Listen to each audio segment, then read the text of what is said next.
I think that preaching sets a theological and spiritual tone in the life of the congregation.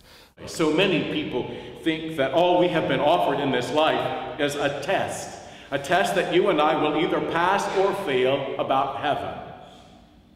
But I believe God wanted life for us in the first place, joy in living in the first place, a life with dignity and purpose.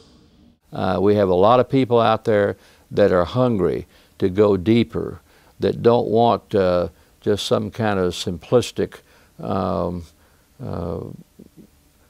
God talk that sells cheap grace, but they want to struggle with this, they want to deal with this, and we owe it as preachers to meet them in ways that can help them make that journey.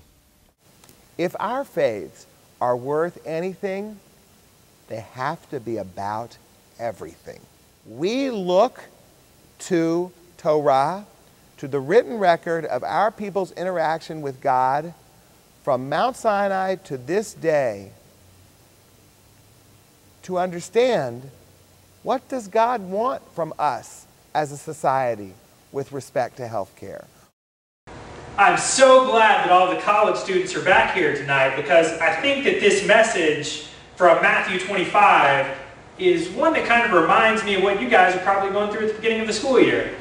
Because in my RSV version of the Bible, this section of Scripture comes from one entitled The Judgment of the Nations. And I'm sure as you all go back to class, that's a question that you're asking of your professors. How are we going to be evaluated this summer? What are we going to be judged on? And I think that the response for Matthew 25 is one where Jesus provides us with that answer for how we're going to be evaluated as people of faith.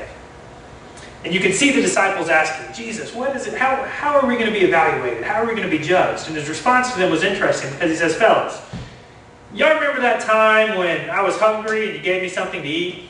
When I was thirsty and you gave me something to drink? When I was in prison and you came to visit me?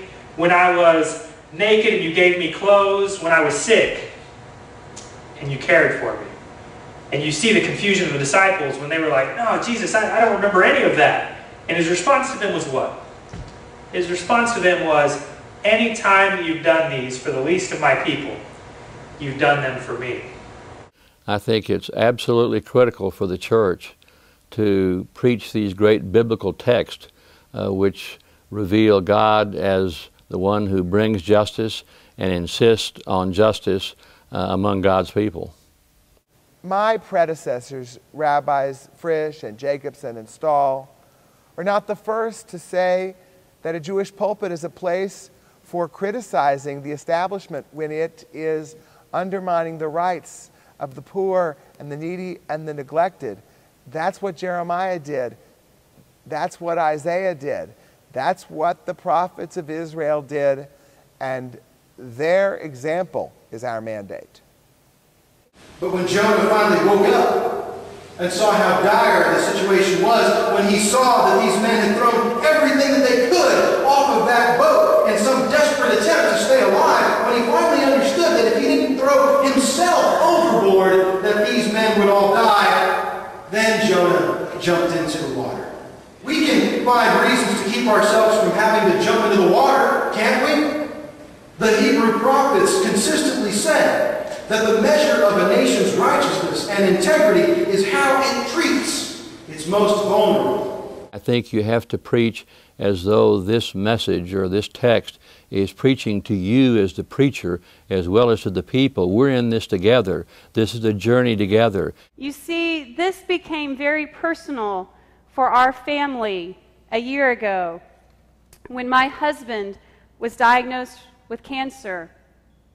And I will never forget the day that we met first with the oncologist, and he gave us an overview of all of our options, about a 1-hour session. And then the nurse came in and said, now let me take you to the radiation specialist. And we walked down the hallway for a 2-hour meeting trying to understand all that will happen with radiation. And then after that, the same nurse came in and said, now let me take you to the finance office. By now, we were emotionally drained, worried, exhausted, and overwhelmed. And we needed the kind of prayers that Christians love to pray, asking for peace and healing for those who are sick.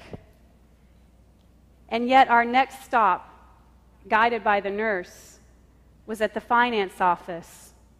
And this person wanted to be as caring and compassionate as she could be, and I would not want her job for all the money in the world. She had to figure out what our insurance would cover, and then she had to look at us and say, how will you cover the rest of this?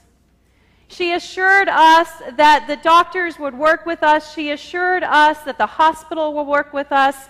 And then she even pulled a pamphlet of a medical credit card that would help us to finance his treatment at an interest rate of 20%. At this point, we needed the kinds of prayers that Christians don't know how to pray because we don't know how to talk about it amongst each other. What is the pulpit if it does not address key issues, and particularly huge systems that impact the lives of people all the time, every day? So it's absolutely necessary for the pulpit to follow the scriptural guidelines in preaching justice, and health care would certainly be one of those. Currently, around 1.5 million children in our state do not have health insurance. Approximately 90% of these children have at least one working parent. The Texas Finish Line campaign reports that the cost of treating a child's mild asthma attack in the doctor's office will run approximately $100. The cost of treating a child's severe asthma attack in an emergency room, when lack of insurance means that the child has had no earlier treatment, is $7,300. Families who cannot afford insurance cannot afford to pay $7,300 for an emergency room visit and hospital care. So what then are we to do?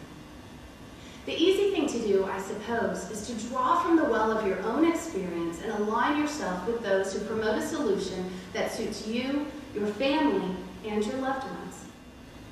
But let us return to our scripture. Be careful then how we live. We are children of God, called into a way of living that honors God and honors our neighbor. We are not called to make decisions based solely on what is good for us as individuals.